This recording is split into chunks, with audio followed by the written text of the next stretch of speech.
শীতকাল আসা মানে কড়াইশুঁটি কিন্তু আমাদের খাদ্য তালিকায় থাকবেই। সেটা সবজিতে হোক অথবা ভেজ ডালে হোক অথবা সেটা কড়াইশুঁটির কচুরিই হোক। আর শীতকাল আসবে আর কড়াইশুঁটির কচুরি হবে না, এটা তো হতেই পারে না। তো সেদিন আমি মা দুজনেই ডিসাইড করে ফেলি রাত্রিবেলায় কড়াইশুঁটির কচুরি করব। তো যেমন ভাবনা তেমন কাজ। তো তারপরে আমি আমার মা দুজনে মিলে কিন্তু বানিয়ে ফেলি এরকম ফুলকো ফুলকো গরম গরম কড়াইশুঁটির কচুরি। আর তার সাথে মা বানিয়েছিল একদম ঝালঝাল করে ডিম কষা।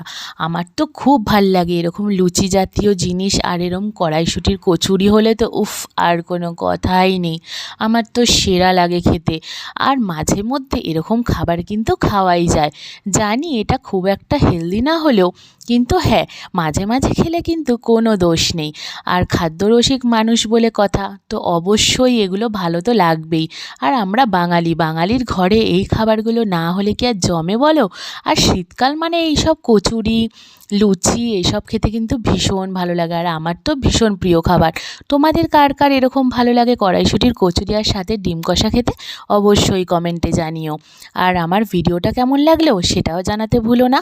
ভিডিওটা ভালো লাগলে অবশ্যই লাইক করে দেবে, শেয়ার করে দেবে, আর আমার চ্যানেলটাকে সাবস্ক্রাইব করতে একদম ভুলবে না।